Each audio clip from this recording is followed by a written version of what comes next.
Hello and welcome साथियों, मेरा नाम है दिलवीर सिंह खालसा और आज की क्लास में मैं आप सबका करता हूं स्वागत। साथियों, आज की क्लास में इंपॉर्टेंट फंडामेंटल ड्यूटीज़ इसके बारे में बात करेंगे। ये क्लास आपके आने वाले एग्जामिनेशन JKSLB JKP SI के लिए बहुत इंपॉर्टेंट क्लास होने वाली है। कोशिश करेंगे with the help of memory tricks ये सारी ड्यूटीज जो आपको याद हो जाएँ। जो साथी जुड़ रहे हैं उनसे गुजारिश करेंगे, अगर आपने अभी तक चैनल को सब्सक्राइब नहीं किया तो प्लीज़ चैनल को सब्सक्राइब कर दीजिए ताकि हर एक वीडियो की नोटिफिकेशन आप तक सबसे पहले पहुंच सके। तो चलिए सर समझते हैं थोड़े इसके बारे में, थोड़ी समझते हैं बात कैसे क्या क्या हुई। देखिए, बात हो रही है आपके पास जब 1975-77 इस दौरान जब आपके पास नेशनल इमरजेंसी लग रही है। ठीक है जी, इस नेशनल इमरजेंसी के दौरान ज़रूरत महसूस हुई थी। किसकी ज़रूरत महसूस हुई थी? फंडामेंटल ड्यूटीज़ की ज़रूरत महसूस हो रही है गवर्नमेंट ऑफ इंडिया को।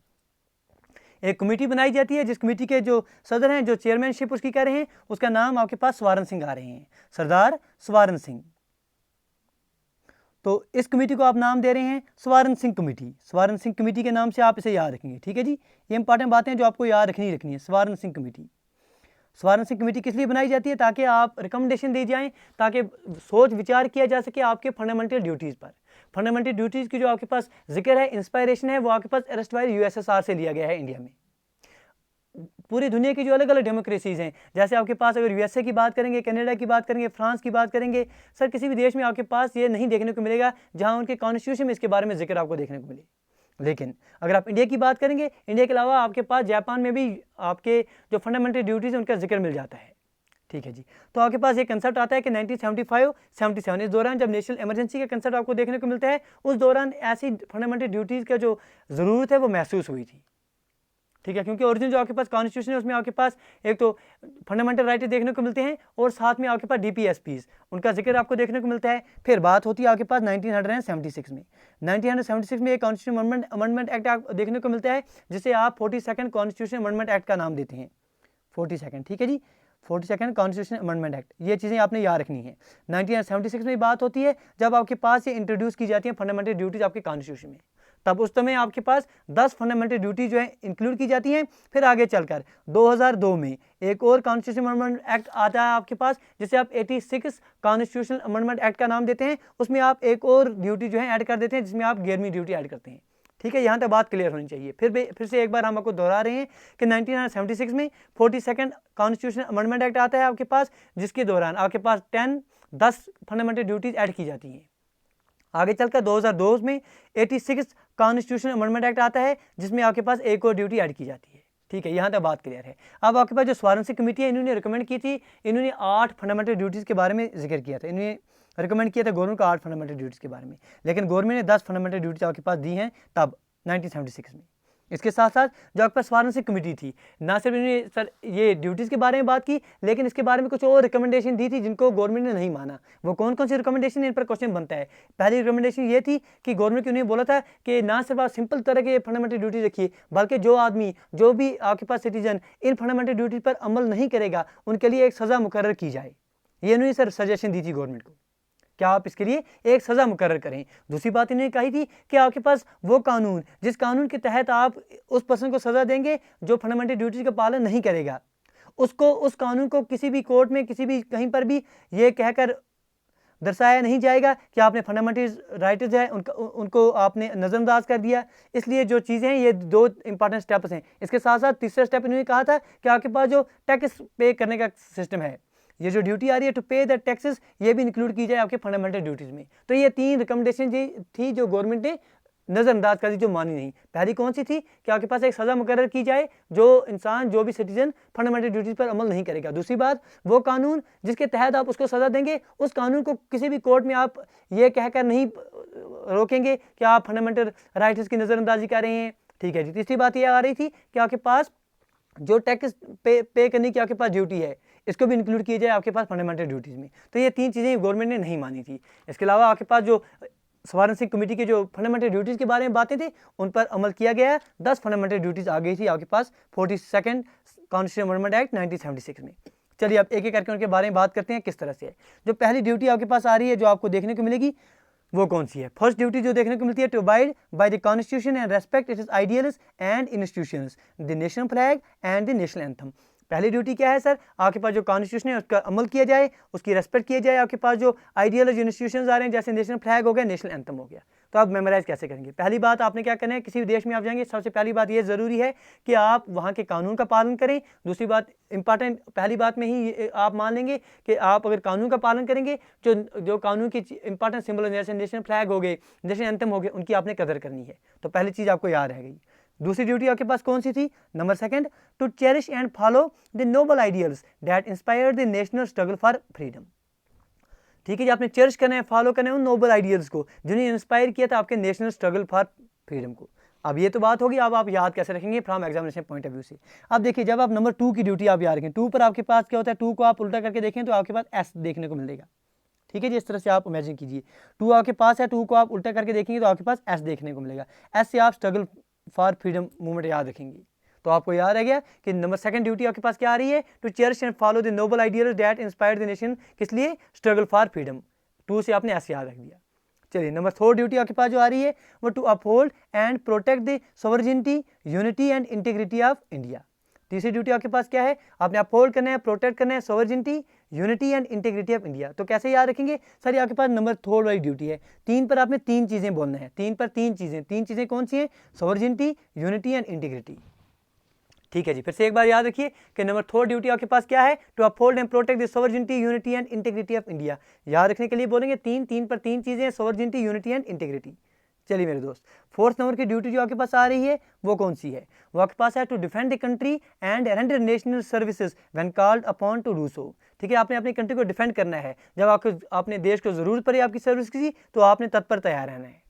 ठीक है, जब याद कैसे रखेंगे? आप बोलेंगे सर क्योंकि आपको पता है हमारी जो डिफेंस सिस्टम है उसमें आप 4 चीज़ें आप मान रहे हैं आज। एक तो सर आपको पता है सर हवाई है आपके पास, एक तो लैंड की है, एक तो समुद्र की है, आज चौथा आप CDS का कंसेप्ट भी आप ले लेते हैं। ठीक है जी, तो अभी हम क्या कह रहे हैं, हम 4 ले रहे हैं। हम कहेंगे कि 4 चीज़ें आपके पास, 4 किसके हैं सर? डिफेंस के लिए 4 हमारे पास फोर्सेज हैं। तो 4 के लिए हमने 4 से आपने 4 डिफेंस के लिए याद रख दिया, 4 तरह से हम डिफेंस कर रहे हैं, तो 4 से आपने डिफेंस के लिए डिफेंस याद रख दिया। तो डिफेंड द कंट्री आपने करना है और अपनी सर्विस से जब आपको मुल्क को ज़रूरत होगी आपकी, तो आपने तत्पर तैयार रहना है। ये आपके पास नंबर 4 ड्यूटी है। ड्यूटी नंबर 5 जो आपके पास आ रही है वो कौन सी है? वो ये है कि to promote the harmony and spirit of common brotherhood amongst the all the people of India. ठीक है जी, जो कॉमन भाईचारा है, कॉमन ब्रदरहुड का कंसेप्ट है, वो स्पिरिट है, वो आपने जगा के रखना है अपने लोगों में। Transcending religious, linguistic and regional or sectional diversities and to renounce practices derogatory to the dignity of women।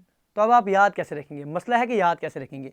5 पर आप क्या रखेंगे? देखिए 5 पर आप क्या करेंगे, 5 पर आपने 5 भाई याद रखने हैं, 5 भाइयों में सर भाईचारा अच्छा रहना चाहिए। तो बात बन गई क्या? क्या 5 पर आपने 5वीं ड्यूटी कौन सी है सर? आपने याद रखना है कि ब्रदर होना चाहिए, 5 भाइयों में भाईचारा बनना चाहिए। और आपके साथ आपको सर 5 में पांडवों का कंसेप्ट भी याद है, पंचाली का कंसेप्ट भी याद है, तो वहाँ आपके पास कंसेप्ट याद आता है कि वहाँ पर वुमेन की कदर आपने करनी सीखनी है। तो डिग्निटी ऑफ वुमेन पर भी बात करनी है। 5 पर आपने क्या रखना है? 5 पर 5 भाई, 5 भाई में आपका भाईचारा होना चाहिए। साथ में 5 पर आपने 5 पांडव याद रखने हैं। 5 पांडवों की आपके पास पता है कंसेप्ट है, वहाँ पर पंचाली का कंसेप्ट आपको देखने को मिलता है। तो वहाँ पर आपने याद रखना है कि वुमेन की डिग्निटी के बारे में हमने याद रखना है। इस तरह से इमेजिन करके चीज़ों को याद रख लेना है। चलिए, ड्यूटी नंबर 6 आपके पास जो आ रही है फंडामेंटल ड्यूटी में, to value and preserve the rich heritage of country's composite culture. ठीक है जी, आपने प्रिजर्व करने, आपने वैल्यू देनी है, आपके पास जो रिच हेरिटेज आ रहा है कंट्री के कंपोजिट कल्चर का, उसका आपने प्रिजर्व करना है, उसको आपने कदर करनी है। मसला है कि याद कैसे रखेंगे। देखिए आपके पास रिच हेरिटेज है, ठीक है जी, आपके पास क्या है सर? रिच हेरिटेज है, कंट्री के कल्चर की रिच हेरिटेज आपके पास है। अब आपने कैसे इसको याद रखें? 6 पर 6 ये ड्यूटी है। तो आप बोलेंगे सर जो भी आपके पास कोई कीमती चीज़ होती है उसको क्या करते हैं सर? आप उस कीमती चीज़ को सर 6 लॉ के नीचे छुपा के रखते हैं। 6 क्लिप होते हैं आपके पास, उन 6 लॉ के नीचे उसको छुपा के रखते हैं। ठीक है, जो कोई भी कीमती चीज़ होती है, जो कोई कीमती विरासत आपके पास होती है, कीमती विरासत सर रिच हेरिटेज, जो रिच हेरिटेज आपके पास होगा, कीमती चीज़ है, उसको आप कहाँ करेंगे? छुपा के रखेंगे सर 6 लॉ के नीचे छुपा के रखेंगे। तो आपने 6 से याद रख दिया कि रिच हेरिटेज है, 6 लॉ के नीचे छुपा के रखेंगे। मतलब नंबर 6 की आपके पास जो फंडामेंटल ड्यूटी आ रही है वो ये है to value and preserve the rich heritage of country's composite culture. इस तरह से आप एक बार सुन के जाएंगे सर ये, तो आप यकीन मानिए आपके एग्जामिनेशन में कोई भी ड्यूटी पूछी जाएगी आप बेझिझक उसका आंसर दे देंगे। नंबर 7 आपके पास duty, to protect and improve the natural environment including forests, lakes, rivers and wildlife and to have compassion for living creatures। अब देखिए आपने याद कैसे रखना है। देखिए सर सभी जब भी 7 की बात आती है तो हम almost each and every concept में हमने सर 7 के लिए एक याद रखा है सर, ये आपके पास धोनी की जर्सी नंबर है।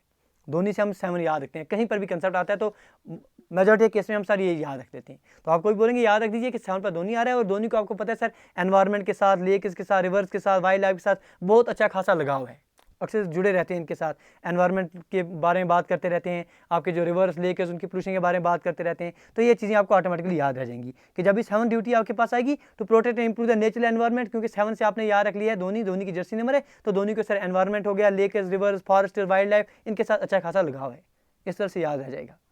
चलिए मेरे दोस्त, ड्यूटी नंबर 8 जो आपके पास फंडामेंटल ड्यूटीज में आ रही है, to develop scientific temper, humanism and the spirit of inquiry and reform. 8वीं ड्यूटी है कि आपके पास साइंटिफिक टेम्पर आपने बरकरार रखना है, humanism and spirit of inquiry and reform. अब आप याद कैसे रखें, देखिए सर जब आप 8 लिख रहे हैं, 8 आपने इस तरह से लिखा, तो 8 में आपके पास अगर आप इस तरह से देखेंगे, ये हम आपको कलर चेंज, 8 में आपके पास 2 बार एस देखने को मिलेगा। अगर आप इस तरह से भी देखेंगे, अगर आप उल्टा करके ऐसे भी देखेंगे तो आपके पास 2 एस देखने को मिलेंगे। जब आप 8 की बात करते हैं तो आपको हम क्या कह रहे हैं, 8 में आपके पास 2 एस दिखाई देते हैं, एक तो एक एस ऐसे आ रहा है, दूसरा आपके पास यहाँ से आ रहा है उल्टा करके, तो एस दो एस दिखाई देते हैं। 2 एस कहने का मतलब क्या है, 2 एस कहने का मतलब है साइंटिफिक टेम्पर और spirit of inquiry and reform. ठीक है, याद रह जाएगा कि जब भी आपके पास ड्यूटी नंबर 8 आ जाएगी, तो ड्यूटी नंबर 8 में आपके पास आप 8 बोलेंगे, 8 पर 2 एस आ रहे हैं, 2 एस से आपके पास एक तो साइंटिफिक टेम्पर हो गया, दूसरा आपके पास स्पिरिट ऑफ इंक्वायरी हो गया। ड्यूटी नंबर 9, चलिए sir, to safeguard public property and to abjure violence. ठीक है, जो पब्लिक प्रॉपर्टी है उसको आपने सेव गार्ड करना है, वायलेंस से आपने दूर रहना है, ये चीज़ें आपको समझाई गई हैं फंडामेंटल ड्यूटी नंबर 9 में। तो आप याद कैसे रखेंगे, देखिए सर सिंपल बात, 9 पर आपके पास कौन सा अल्फ़ाबेट आता है सर, आई आता है। आई से क्या होता है सर, इंडिया होता है, और इंडिया के लोगों को सर जो आपके पब्लिक प्रॉपर्टी है उसकी कोई कदर नहीं करता। ये तो सर सिंपल फैक्ट है, कहीं पर भी आप चले जाएंगे, अपने जम्मू कश्मीर की बात करेंगे तो आप देखेंगे सर पब्लिक प्रॉपर्टी का क्या हाल हम करते हैं, तो आप सब इसे बड़े बखूबी जानकार हैं। तो आई से आपने इंडिया याद रख लिया, इंडिया में आप क्या कहते हैं सर, पब्लिक प्रॉपर्टी की कोई कदर नहीं है। ठीक है जी, तो कोई कदर नहीं है तो कदर करनी सीखनी है हमने, यही हमने करना है कि सेफगार्ड करना है पब्लिक प्रॉपर्टी को। ठीक है, उम्मीद करेंगे ये तरीके जो हैं आपको अच्छे लग रहे होंगे, आप समझ रहे होंगे चीज़ों को। चलिए मेरे दोस्त, अगला जो आपके पास ड्यूटी आ रही है 10th ड्यूटी, ये 10 ड्यूटी आपके पास आ रही थी 42nd कॉन्स्टिट्यूशन अमेंडमेंट एक्ट 1976 तक। 10वीं ड्यूटी क्या थी, to strive towards excellence in all spheres of individuals and collective activity so that the nation constantly rises to higher levels of endure and achievements। लगातार आपने strive करना है excellence की तरफ हर स्फीयर में। ठीक है जी, ताकि आपके पास जो नेशन है वो हायर लेवल्स को छू सके, शिखर पर पहुंच सके अपना देश।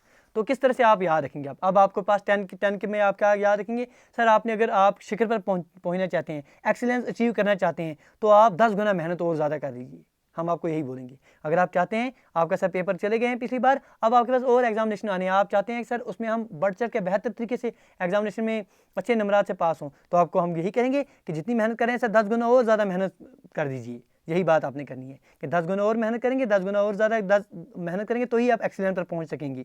ठीक है, तो 10 गुना से आपने ड्यूटी नंबर 10 याद रखना है, एक्सीलेंस से आपके पास हर स्फीयर में आप एक्सीलेंस करेंगे जब आप 10 गुना मेहनत करेंगे, तो इस तरह से आपके पास ये याद रह जाएगा।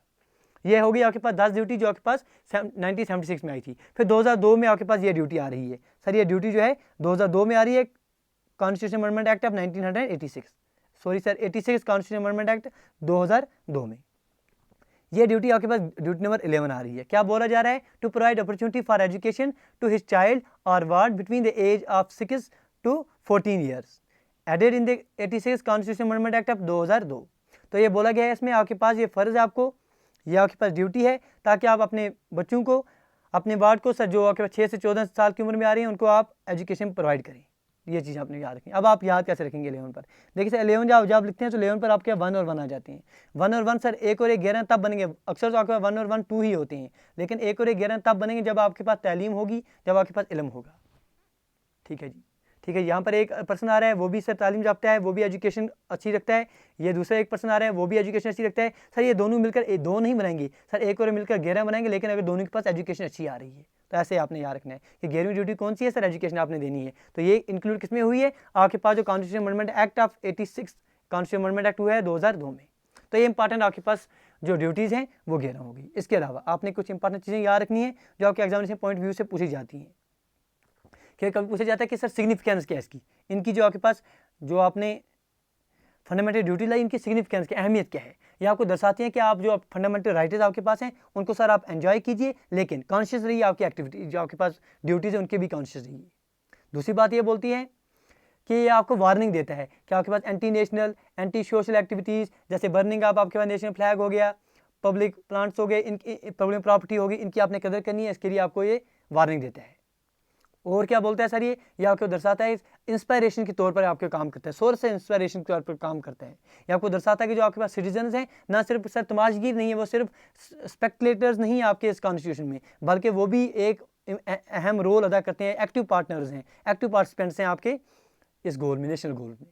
तो कुछ इंपॉर्टेंट बातें जो आपको याद रखनी है। इसके साथ साथ पूछा जाता है कि जब आपके पास नेशनल ये जो फंडामेंटल ड्यूटी का जिक्र आया तब आपके पास प्राइम मिनिस्टर कौन थे, तो आईजी का कंसेप्ट आप याद रखेंगे, इंदिरा गांधी। और इसके साथ साथ जब आपके पास लॉ मिनिस्टर अगर पूछा जाए कभी, तो लॉ मिनिस्टर उस दौरान कौन थे, तो आपके पास आंसर HR गोखले होने चाहिए। चलिए सर, ये चीज़ें इंपॉर्टेंट हैं, ये आपके पास एग्जामिनेशन पॉइंट ऑफ व्यू से इतनी चीज़ें अच्छी रहेंगी। उम्मीद करेंगे कि इस क्लास में आपने बेहतर तरीके से इन चीज़ों को रिवाइज किया होगा, अच्छे तरीके से आपने मेमोराइज किया होगा। उम्मीद करेंगे अगर आज की क्लास में आपने कुछ सीखा है तो प्लीज़ लाइक, शेयर और सब्सक्राइब करना ना भूलना। मिलते हैं अगली वीडियो में। Do take your best care. Thank you, thanks a lot for watching.